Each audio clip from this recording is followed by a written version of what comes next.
গুরুতর এক অভিযোগ আনলেন এই প্রজন্মের আলোচিত অভিনেত্রী তাসনুভা তিশা। শুটিংয়ের সময় সাংবাদিক পরিচয়ে এসে লুকিয়ে আপত্তিকর ভিডিও ধারণ করেছেন এক যুবক, এমনটাই অভিযোগ এই অভিনেত্রীর। ফেসবুকে লাইভে এসে একটি ফেসবুক পেজের কর্ণধারের বিরুদ্ধে অভিযোগ করে তাসনুভা তিশা বলেন, আজকাল অনেকেই এমন ঘৃণিত কাজ করছেন সাংবাদিক পরিচয়ে। প্রয়োজনে তিনি আইনি সহায়তা নেবেন, তবু এমন কাজে যে করেছে তাকে ছাড় দেবেন না।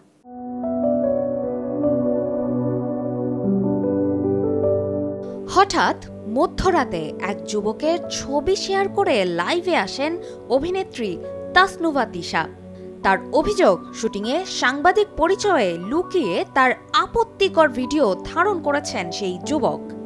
লাইভে তিশা বলেন, ৪-৫ দিন আগে নবাবগঞ্জে আমাদের শুটিং ছিল, সেখানে অনেক সাংবাদিক এসেছিলেন, সেখানে উনিও ছিলেন। আমি ভেবেছিলাম তিনি সাংবাদিক, কিন্তু এই লোক সাংবাদিক তো দূরের কথা, তিনি আদৌ মানুষ কিনা আমার সন্দেহ। অভিনেত্রী আরও বলেন, তিনি লুকিয়ে বিভিন্ন অভিনেত্রীদের আপত্তিকর ভিডিও ধারণ করেন, যেটা আমারও করেছেন। সেটির ভিউ ২ মিলিয়ন ছাড়িয়ে গেছে।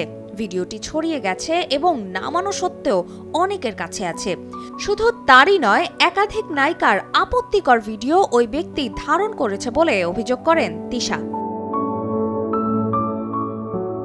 এ ঘটনায় বিস্ময় প্রকাশ করে তাসনুভা তিশা আরও বলেন, কতটা বিবেকহীন ও শিক্ষার অভাব হলে মানুষ এ ধরনের কাজ করে। এ ধরনের কিছু ব্যক্তি আছেন যারা নিজেদের সাংবাদিক বলে দাবি করেন, কিন্তু তারা আসলে সাংবাদিক নয়। একজন অভিনেত্রী হিসেবে আমি এই লোকের বিরুদ্ধে অবশ্যই অ্যাকশন নেব।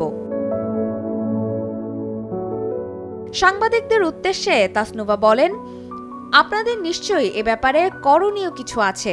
আপনারা এই বিষয়ে পরামর্শ দিন, জানাবেন কি করা উচিত। সবশেষে সেই যুবকের বিরুদ্ধে অ্যাকশন নেওয়ার কথা বলে তাকে শুটিং স্পট ও যে কোনো অনুষ্ঠান থেকে বয়কট করার দাবি জানান এই অভিনেত্রী। অপর্ণা বর্ষা, কালের কণ্ঠ।